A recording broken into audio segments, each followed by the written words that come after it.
bueno, un poco vamos a ver si a través de esta presentación tratar de motivar e incentivar el uso de tecnologías, porque bien como escuché las presentaciones anteriores, creo que son también pioneros y tienen un gran ímpetu en el desarrollo tecnológico. Principalmente resaltaron mucho lo que es la inteligencia artificial, nuevas tecnologías, así que creo que falta un poquito más de volcarlo hacia el sector agropecuario, al sector agrícola. En agricultura de precisión en la Argentina arrancamos aproximadamente en el año 98 en un proyecto del INTA, un proyecto nacional. Hoy en día se ha transformado en un programa ACTEC dentro de la institución, es decir, que fuimos migrando de palabras. En su momento fue agricultura de precisión, luego empezamos hace un par de años a hablar de ACTEC, que son tecnologías agrícolas vinculadas al campo, y ya empezamos a ver el manejo de información. Y hoy en día enmarcamos todo eso en lo que es la agricultura digital, pensando en que, básicamente, en el futuro y en el presente también, pero tratando de optimizar recursos, todo tipo de recursos, insumos y también los recursos naturales, en la sustentabilidad ambiental, que creo que se habló mucho ya a lo largo del Congreso. Bueno, un poco la introducción se basaba en esto, ¿no? En cómo fue migrando los conceptos de agricultura de precisión, ACTEC, agricultura digital actualmente, y también hablar de automatismo, robótica e inteligencia artificial, directamente relacionado en este punto a la maquinaria agrícola. Es algo que a mí también me toca muy de lleno en el desarrollo en mi formación, la maquinaria agrícola y la agricultura de precisión. Pero pensando en esto también mirando en extremos, en vértices que son fundamentales para que esta tecnología sea llevada a cabo por todos, por usuarios, por productores y principalmente quien está el día a día con la maquinaria agrícola en este caso. Por eso menciono la maquinaria agrícola como fundamental, un vértice fundamental en esto. Hoy en día vemos mucha tecnología en el campo, nosotros tenemos mucha introducción de diferentes lugares, maquinarias y tecnología multinacional, pero también mucho desarrollo nacional. Básicamente en nuestro país hay más de, bueno, alguien me sabrá corregir, Gabriel, pero podemos estar hablando de 60, más o menos, 60 fábricas de maquinaria, de sembradoras, aproximadamente, 50, 60 fábricas de sembradoras. Y ustedes dirán, ¿por qué tantas? Porque es tan extenso el país y tan variada el suelo y el clima que cada maquinaria agrícola, cada sembradora necesita una configuración especial. Entonces, la construcción de cada uno de esos implementos, de cada sembradora, tiene una directa participación del industrial, pero también del productor, que le va diciendo al industrial cuáles son las mejoras que tiene que ir haciendo. Y hoy en día tenemos tecnologías de precisión que vienen desde afuera, porque son las líderes, básicamente, pero también acompañan las del interior, las de nuestro país. Tecnología de sensores, bueno, van a ver que eso cobra importancia a medida que vamos avanzando. En los años va cobrando mucha importancia la aparición de los sensores, porque básicamente son los que me van a dar la información y me van a permitir transformarme hacia una agricultura digital o a la introducción de la inteligencia artificial, que ya vamos a ver de qué se trata. El otro extremo, fíjense que estamos hablando ya de datos, como les decía recién. Datos, generación masiva de datos, Big Data. Ya empezamos a ver el trabajo de esos datos a través del Machine Learning. Ya vamos a definir todo esto. Deep Learning, redes neuronales. Algunos sabrán de qué se trata y otros que no. A mí también en un principio me costó un poco entender de qué se trataba esto. Redes neuronales, blockchain. Son todas palabras, conceptos nuevos que creo que están manejando más rápido la gente joven. Yo, más 40, un poco me tocó aprender estos conceptos, pero creo que los chicos, la nueva juventud, quienes salen de una formación universitaria, creo que ya están manejando este tipo de conceptos y son los que van a lograr la transformación en el agro, introducirlo dentro de lo que es la maquinaria agrícola y la toma de decisiones a través de la generación de esta información. ¿Con qué objetivo? Rendimiento, potenciar rendimiento, todo lo que habló ayer Facundo de lo que es la productividad a través de los cultivos, todo lo que vimos también del frijol, todo. Potenciar el rendimiento con los recursos que tenemos. Por eso hablamos no solamente de rendimiento, sino también de productividad, sustentabilidad y competitividad. Recién, cuando hubo esa mesa de debate acá, apenas arrancamos, también se hablaba de competitividad. Creo que tenemos hoy todas las herramientas para lograr ser competitivos. Los insumos, la maquinaria agrícola, la generación de información, gente joven que está trabajando con el análisis de esa información, la minería de datos que se llama.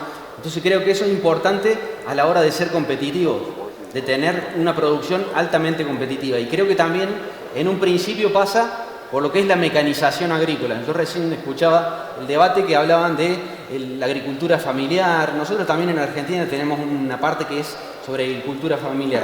Pero muchas veces si queremos ser competitivos, no digo dejar de lado la agricultura familiar porque es una economía fundamental. Es quienes nos ayudan a tener el ADN de lo que es nuestra producción, lo que es la producción en el territorio, en el interior de nuestro país. Pero si queremos ser competitivos a gran escala y competir con rendimiento, tenemos que tener alguna inclinación hacia la mecanización, hacia la automatización y a dejar de que esta tecnología se vaya metiendo. ¿De qué manera? En el otro vértice, que está un poquito escondido acá, pero tiene que ver con el conocimiento y la capacitación. Estos espacios son fundamentales para eso, para generar conocimiento, intercambio y también capacitación en todos los aspectos. Así que brindo por ello. Felicitaciones.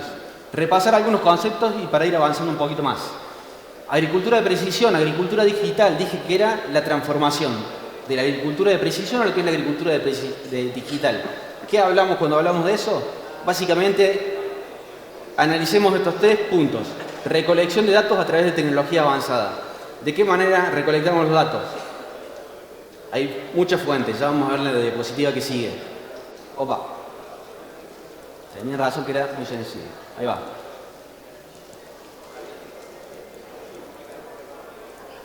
El otro punto es el análisis de esa información para transformarlos en toma de decisiones concretas. Ya vamos a ver de qué manera podemos llegar a eso. No solamente leer un mapa de rendimiento, leer una imagen satelital o una captura de imágenes a través de un dron, sino analizar toda esa información y transformarla en decisiones asertivas. Y el otro punto es la automatización de los procesos, que tiene que ver con la introducción de eso que estamos hablando hoy de agricultura digital y también de inteligencia artificial, empezar a masticar toda esa información y que estas startups, estas aplicaciones, estas plataformas de agricultura digital me permitan analizar grandes volúmenes de datos y ajustar un poco más la decisión final. Entonces, cuando hablamos de esto, fíjense que se combina la inteligencia artificial y la agricultura de precisión. Básicamente, apuntando a lo que es la producción de alimentos, a ser más eficiente, pero también a lo que les decía recién, la optimización de recursos, reducción de costos. Básicamente es un concepto que ya se hablaba cuando hablábamos de agricultura de precisión. Pero acá le sumamos el peso de los datos, el peso de la información que generamos todos los días a campo. ¿Cuáles son los países que hoy en día están con eso? En la punta de lanza. Estados Unidos, Brasil, Argentina, Europa, China, no porque sean pioneros, sino porque también están trabajando a una gran escala y a otros niveles de producción. Pero vuelvo a resaltar lo que decían recién. Hay que aprovechar ese paquete tecnológico que ustedes están masticando con los jóvenes a lo que es analizar las nuevas tecnologías, la agricultura digital. Entonces aprovechen eso y que se meta dentro del sector productivo, que empiece a mezclarse con la parte del agro. Eso está muy bueno que suceda. Inteligencia artificial, como para tener el concepto. ¿De qué hablamos cuando hablamos de inteligencia artificial? Básicamente es eso, es dejarle a la máquina, a la automatización, que analice todos los datos que tenemos para hacerlo. Y es básicamente lo que normalmente realizaríamos nosotros si tuviéramos que analizar una planilla con diferentes tipos de información. Nada más que esto es digitalizado y automatizado. De ahí, de ese concepto, se desprenden 2 que nos van a ayudar mucho. Por un lado, el que les decía al principio, Machine Learning o el aprendizaje automatizado, que es una rama de la inteligencia artificial, pero fíjense que acá ya metemos a la computadora para que empiece a analizar todo ese paquete de datos. Trabaja con algoritmos, pero siempre con la asistencia humana, la asistencia nuestra, la asistencia del operario que está arriba de la cosechadora, de la combinada, quien está analizando una imagen satelital. Entonces, es un paso hacia lo que es el automatismo, la toma de decisiones a través de la máquina. Entonces parece esto, el deep learning o el aprendizaje profundo, en donde ya dejamos que por sí solo aprenda el sistema. Ya no necesita la intervención de una persona que analice la información y capacite a la máquina o a la computadora, sino que ya automáticamente el sistema predice y analiza los datos en función de su aprendizaje que ya tuvo en un comienzo. ¿De dónde sacamos esa información? La fuente de datos. Bueno, nosotros en nuestro país tenemos esto. Seguramente me debe estar faltando algo, pero si podemos analizar y decimos, bueno, quiero una fuente de datos gratuita. Todos estamos apuntando a eso, ¿no? Queremos tratar de llegar a un análisis bien asertivo, pero que no sea gratis, que no tenga el bajo costo. Bueno, tenemos algunas alternativas. Recién Guillermo mostraba algunos mapas de imágenes satelitales. Nosotros en nuestro país también tenemos la carta de suelo totalmente digitalizada de toda la provincia de Córdoba y se está construyendo la de todo el país. Creo que eso es algo muy importante porque a la hora de analizar información no estamos analizando información en papel, sino que ya está digitalizada y nos permite ver la productividad a gran escala.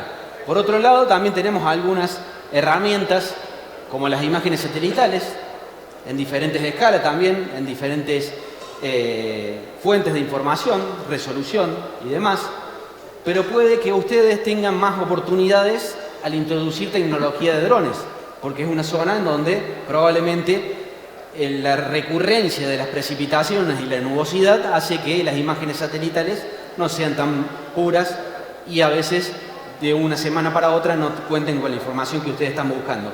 Entonces cobra mucha importancia la aparición de drones. Drones con cámara simple o drones con cámaras multiespectrales o hiperespectrales, con diferentes capacidades de vuelo. Es una alternativa para tomar información a gran escala o al detalle, dependiendo de la información que ustedes quieran visualizar. Por otro lado, tenemos otras alternativas, como los escáneres de conductividad eléctrica. Ustedes deben conocer mucho la Rastra Veris, que es la recta de conductividad eléctrica. Hay muchos aquí en Colombia que lo están utilizando. En Argentina está apareciendo el Soil Optics, que es una tecnología similar para escanear el suelo, pero a través de rayos gamma. Entonces, dependiendo la escala que yo esté visualizando, tengo diferentes tipos de información. Y a través de la conductividad eléctrica puedo ir desglosando diferentes formas de analizar esos datos. Materia orgánica, nitrógeno, fósforo, pH, nivel de compactación del suelo, todo lo que ustedes quieran analizar. Personalmente, o si lo vamos automatizando a lo que hablábamos recién, a la inteligencia artificial. Lo que nosotros siempre desde la institución decimos que es algo fundamental y que siempre le debemos sacar el 100% es el mapa de rendimiento. En nuestro país, que ya al final de la diapositiva les voy a mostrar el por qué nos permite hacer esto, nosotros tenemos la posibilidad de tener mapas de rendimiento gratuitos, entre comillas. Siempre tenemos a un contratista, un prestador de servicio que nos cosecha nuestros campos, pero no nos está cobrando esa información, que es súper importante. Hoy en día las plataformas digitales quieren ajustar más el poder decisivo de una imagen satelital con datos de productividad que provienen de un mapa de rendimiento. Entonces digo, no se le está dando el valor tanto que tiene esa información y nosotros como profesionales, quienes estamos más vinculados con esto, debemos resaltar la importancia de la calidad también del mapa de rendimiento, pero también de los que están mostrando los datos. Acá tenemos humedad, tenemos rendimiento, tenemos velocidad de cosecha, tenemos todo, ya lo vamos a ver en otras diapositivas, no me quiero explayar. No sé si saben, se darán cuenta que me apasiona bastante esto y a veces quiero decir más de lo que el tiempo me permite. ¿Cómo lo hacemos? ¿Cómo analizamos esa información nosotros desde el INTA? Bueno, muchas veces tratando de hacer ensayos. Ayer Facundo nos contaba también un poco cómo repercuten en el rendimiento algunas decisiones, pero por ejemplo, si lo tengo que desglosar en diferentes factores a esto que estamos hablando, vamos a empezar hablando de siembra. Nosotros hablamos mucho de calidad de siembra. ¿Qué es lo que definimos como calidad de siembra? La distribución que tiene el cultivo, principalmente apuntamos al maíz porque es un cultivo sensible ante lo que es el cambio de manejo, entonces vamos a ver una respuesta en el cultivo y vemos que puede haber fallas en la siembra, es decir, que hay una planta que no está en ese momento, o un doble. Es un poco lo que están apuntando la mayoría de las empresas, a trabajar sobre la calidad de siembra. Esto desde el punto de vista espacial de la distribución de las plantas, pero hay otro factor que tiene que ver con la temporalidad, con la emergencia uniforme de todas las plantas que fueron sembradas, que eso, a mi punto de vista, creo que es uno de los factores más sensibles a la hora de afectar el potencial de rendimiento. Fíjense este caso, nosotros hicimos algunos ensayos que tienen que ver con velocidad de siembra, que la velocidad de siembra afecta directamente a lo que es la calidad de siembra, por la velocidad y todo lo que tiene que recorrer ese cuerpo de siembra sobre un lote, que nuestros lotes allá en Argentina, la gran mayoría están hechos bajo siembra directa, un esquema de siembra directa, muchos rastrojos en superficie, sin movilidad previa de lo que es la cobertura. Entonces, esa maquinaria, esa sembradora tiene que ir a diferentes tipos de velocidades, porque lo hace un contratista. Entonces el contratista tiene que amortizar esa maquinaria a mayor velocidad, pero tratando de respetar la calidad de siembra. Fíjense cómo repercute negativamente el aumento de la velocidad en lo que es la singulación, el posicionamiento de cada una de las semillas a lo largo del surco de siembra. Tenemos un promedio que está en una pérdida estimada de 400 kilos, esa es la base en la cual estamos partiendo, pero fíjense cómo va perdiendo a medida que aumentamos la velocidad. El contratista tiene que sembrar porque pierde humedad en el lote, tiene que ir a sembrar a otro lado porque es un contratista, presta el servicio, pero también porque quiere amortizar su tecnología. Entonces apura. Y hoy en día las máquinas están cambiando a sensores que le permiten aumentar esa velocidad sin afectar el rendimiento. Pero esto es un poco la pérdida del rendimiento en base a lo que estamos haciendo. Analizar datos, fíjense a partir de un mapa de siembra, en este caso. Vemos por un lado analizar el coeficiente de variación, la distribución de las semillas que veíamos recién. Fíjense en un extremo tenemos que el coeficiente de variación está entre 24 y 25 por donde está pasando el tractor con la sembradora, y este lado está bastante bien, por debajo de 18. Nosotros decimos que por encima de 20 del coeficiente de variación ya me puede estar afectando la distribución. Y cuando vemos la estabilidad, es decir, de cómo va el cuerpo, el tren de siembra recorriendo el lote, fíjense que es la zona en donde mayor inestabilidad tiene el cuerpo de siembra, al tratar de copiar la superficie. Cuando analizamos el mapa de velocidad, fíjense, donde tenemos mayor inestabilidad y donde hay mayor coeficiente de variación, la velocidad estuvo entre los 8 y los 9 kilómetros. O sea que acá analizamos que anduvo bastante rápido el contratista. Esto es una manera también de certificar para el contratista, en este caso, de lo que hizo a campo. Entonces muestra una tarjeta de calidad de lo que hizo en su producción. ¿Cuál es la tecnología disponible? Bueno, un tren de siembra totalmente sensorizado. Fíjense todo lo que tenemos para poder apuntar a eso, a la calidad de siembra. La introducción de motores eléctricos últimamente, pero ya pasamos por una etapa en donde teníamos motores electromecánicos, electrohidráulicos. Hoy tenemos motores eléctricos dentro del dosificador para ser más eficiente en lo que hablábamos recién, en la calidad de siembra. Hasta incluso también, fíjense, montarle un carro tapador, también con tecnología que me permita copiar el terreno y no ser tan agresivo al cierre del surco. Y por último, como un elemento también fundamental que se ha introducido en los últimos años, la colita pisagrano como sensor, que también me mide en la materia orgánica, en el momento en que está sembrando, la condición de humedad, pero también los residuos que hay en el fondo del surco, porque eso también se ha demostrado que influye mucho en la emergencia de la semilla. Entonces, pasamos a la sensorización y a la acumulación de datos para ser un poco más eficiente. Fíjense este mapa, qué interesante, un mapa de registro de carga. O sea, el cuerpo de siembra también está midiendo la resistencia que tiene que hacer para penetrar en el suelo y abrir el surco. ¿Qué patrones ven ustedes en este caso? Fíjense que son todas líneas que vienen hacia esta zona. Y zona de cabecera. Es el momento en donde la máquina no pudo penetrar tanto en el surco y es toda zona de compactación. Por lo general acá seguramente que anduvieron los camiones, los carros, las tolvas, y todo esto es hacia donde la pulverizadora iba recorriendo el lote o hasta donde la tolva iba asistiendo a la combinada. Fíjense que son todas líneas de compactación. Entonces eso también me permite el día de mañana a lo mejor hacer un esquema de descompactación localizado, analizando datos de calidad. Otro punto, me quedan 10 minutitos, vamos a ver si llegamos. El efecto que les decía yo recién en siembra, para mí, uno de los más severos tiene que ver con la temporalidad de la emergencia. Porque si una planta emerge en diferentes momentos, pasa a ser competitiva con la otra. Entonces puedo tener un planteo espectacular en distribución espacial, pero la temporalidad me puede jugar una mala pasada. Fíjense un estudio que presentó el PTA de Precision Planting el año pasado en el Farm Progress Show, en donde mostraba en una repisa cómo afecta la temporalidad de emergencia a la espiga a medida que van pasando las horas. Fíjense, 12 horas, 24 horas afectan un 10% ya, 36 un 50%, 48 fíjense que ya va cayendo y hasta llegar a más de 48 horas en donde tenemos prácticamente un aborto total. ¿Qué tecnología tenemos para contrarrestar eso? La tenemos. Algo que me mida la carga sobre el cuerpo de siembra y me permita sacarle carga, peso o meterle más. Y de esa manera estabilizar el cuerpo ante las velocidades excesivas. Nosotros en el año 2013 en el INTA Manfredi ya habíamos hecho una evaluación y participamos en el desarrollo de lo que ven ahí arriba, un amortiguador hidroneumático que reemplazaba los resortes del cuerpo de siembra por un amortiguador.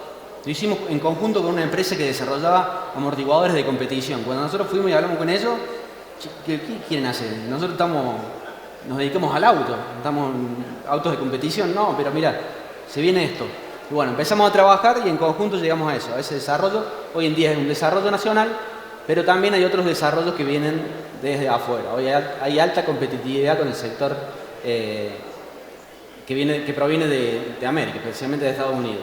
Fíjense que simulamos 2 profundidades de siembra, en donde teníamos un sistema de resorte, allá amarillo, y un sistema de amortiguación. Fíjense que logrando una estabilidad del cuerpo de siembra, mantenimos rendimientos altos. En un terreno donde solamente clavamos la sembradora a 3 centímetros o a 6 centímetros. Siembra inteligente. ¿Por qué digo siembra inteligente? Porque también en el mercado podemos llegar a hacer esto. Con una misma sembradora manejar híbridos variables. Hacer una siembra variable de insumos. ¿De qué manera? Porque bueno, tenemos motores eléctricos y podemos comandar 2 dosificadores de manera independiente y a través de una prescripción, una recomendación digital que le cargamos al monitor podemos llegar a lograr eso. Y fíjense que es una buena oportunidad también no solamente realizar la siembra, sino en ese momento empezar a analizar otras variables. ¿De qué manera? Bueno, en la misma prescripción, fíjense que hay ensayos arriba. Todas esas barras que ven ustedes son otras alternativas de manejo que se está haciendo. ¿Cómo analizamos esa información después? A través de los mapas de rendimiento. Descargamos esa información, vemos los mapas de rendimiento, tenemos miles de datos en un mapa de rendimiento. O sea, no son parcelas en las cuales tenemos poca información y tenemos que hacer algún análisis estadístico bastante específico, sino que acá manejamos miles de datos en un mapa de rendimiento. Lo importante es tener un mapa de rendimiento de calidad. Acá tenemos otro ensayo de parcelas que le llaman tablero de ajedrez, porque van combinando diferentes materiales, diferentes condiciones de fertilización y diferentes estrategias de manejo. Cuando hablamos de 5 minutos, cuando hablamos de pulverización, ya hay otro universo, en los cuales ya se empieza a hablar de drones. Fíjense que en nuestro país recién ahora están creciendo bastante la utilización de drones. Hubo un par de años atrás en donde era una novedad, hubo una meseta en donde no hubo un crecimiento y ahora ya están apareciendo nuevamente estas tecnologías y apuntando también al control a través de drones aplicadores. Pero por otro lado hubo un fuerte crecimiento en lo que son sistemas de detección inteligente. Nosotros le llamamos aplicación selectiva a través de sensores. En donde fíjense, Brasil logró reducir aproximadamente un consumo de 50% en el control de la soja principalmente, y nosotros en nuestro país, en Argentina, hemos visto un ahorro, dependiendo del lote, de las condiciones del terreno y de la infestación de maleza, un 65 y 85% de ahorro de producto y mayor eficiencia en el control de la maleza. Y que más que hablábamos al principio, bajo impacto ambiental, sustentabilidad, un producto más inocuo, como hablaba ayer Facundo, que no solamente es hablar de agroecología, sino que también debemos demostrar de que la trazabilidad de todo el sistema está dada a través de estos sensores. ¿Qué tecnología tenemos? Como les decía, desde afuera, que viene de Estados Unidos, de Australia también. WIDIT, WIDSEEKER son 2 tecnologías que fueron pioneras en nuestro país, que nos permite hacer una aplicación selectiva, que les decimos nosotros, que a través de esos sensores pueden diferenciar lo que es barbecho, lo que es rastrojo, lo que es suelo inerte, de lo que es índice verde, a través de una maleza. Y muchos de esos ya se están transformando hacia la perfección, hacia diferenciar el cultivo que es verde y también la maleza que es verde, a través de formas o también de la inteligencia artificial. Hay diferentes alternativas, hay un producto también brasilero que está en nuestro país. Y vemos esto, fíjense el ahorro de producto. Todos los puntos de ese mapa de aplicación rojo tienen que ver con el lugar en donde esos sensores detectaron que había maleza. El resto, todo verde, amarillo, donde no hubo aplicación. Ahí nos ahorramos, fíjense, el ancho del barral que tiene la pulverizadora, en toda esa superficie, el ahorro de producto que hay. Increíble.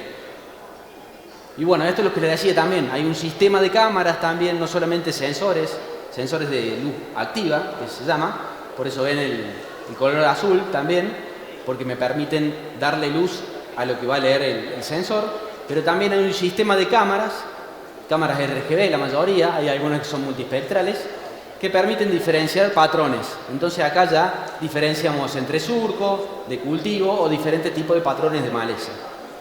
La idea de esto también tiene que ver con que esa cámara vaya tomando mucha información y a lo largo de los años esa información me permita crear un algoritmo de toma de decisiones para que de una maleza yo sé cómo es su estadio inicial, su estadio intermedio y su estadio más grande. Y de esa manera permita saber cuál es el principio activo o cuál es la dosis que yo debo aplicar. Como decíamos al principio, que la máquina sea inteligente y tome decisiones a partir de la información que fue recabando todos estos años. Fíjense en drones, esta es otra alternativa que se está haciendo, que es hacer un vuelo con una cámara multiespectral o RGB, generar un mapa de aplicación y que este mapa de aplicación lo pueda hacer tanto sea un dron aplicador como una pulverizadora que tenga la posibilidad de tener corte por pico o corte por secciones. De esa manera también reducimos el impacto de una aplicación homogénea en todo el lote y lo hacemos localizado en función de la densidad de malezas y la afectación que tenga el lote. Esto se está trabajando a nivel de empresas como BASF también y empresas nacionales que trabajan con el análisis de los datos.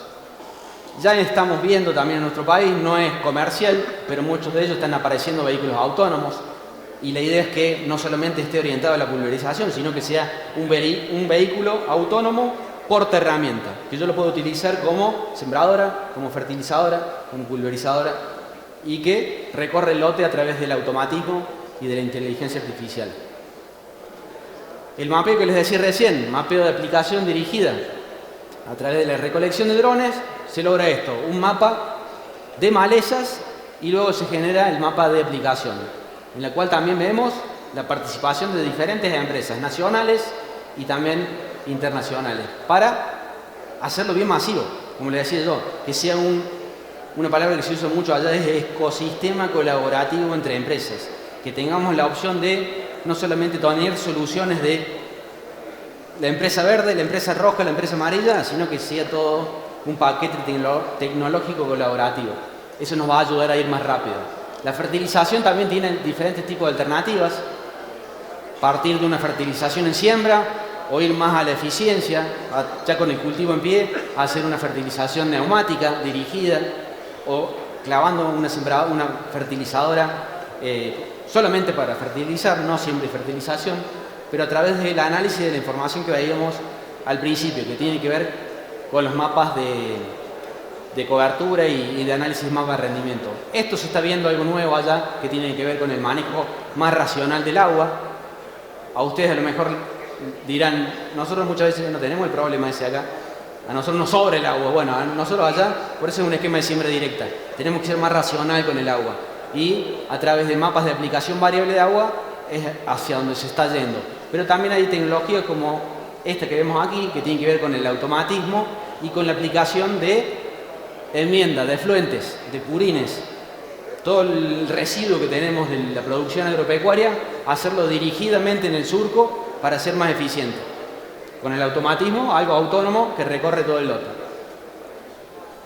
Por otro lado, y esto es algo que me apasiona y no me queda nada, yo voy a pedir por favor que me aguanten 5 minutitos más, pero es algo que me apasiona mucho porque creo que es la fuente de datos más importante, que como les decía al principio, la generación de información, y es en donde yo más veo el automatismo en la maquinaria agrícola. La semana pasada se realizó Expo Agro, una exposición de insumos, de bancaria también y de maquinaria agrícola, en donde se presentan las principales novedades a nivel mundial. Es algo que ya se habría presentado el año pasado, pero hemos visto que tiende todo esto al automatismo y a la inteligencia artificial, a que la cosechadora, la combinada, tenga una serie de cámaras inteligentes que le permitan mostrar al operario la calidad del grano que está cosechando a cada segundo. Es decir, que el operario lo que tiene que hacer es configurar la máquina al inicio del día, al inicio de la jornada. Y a lo largo de la jornada, en esa configuración inicial, ese seteo inicial, le va a permitir mantener la calidad de cosecha del grano. Toda la suciedad, el grano partido, todo eso, se lo va a dejar automatizado a ese set de cámaras que tiene la cosechadora.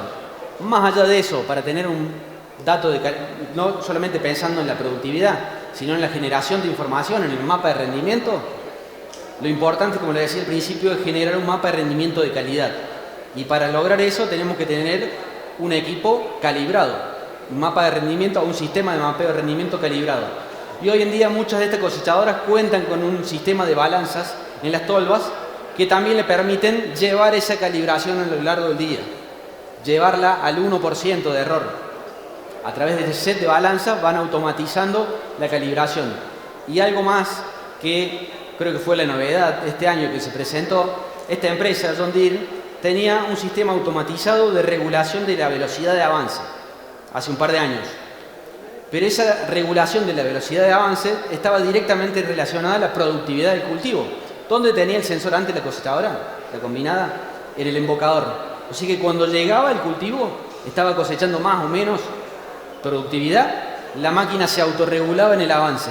Hoy en día están proponiendo tener un sistema de cámaras inteligentes en la cabina que van haciendo lectura de los próximos 8 metros y además le suman un set de imágenes satelitales de la productividad que fue de ese cultivo para que se ajuste entre 3 y 5 segundos antes que la planta sea cosechada.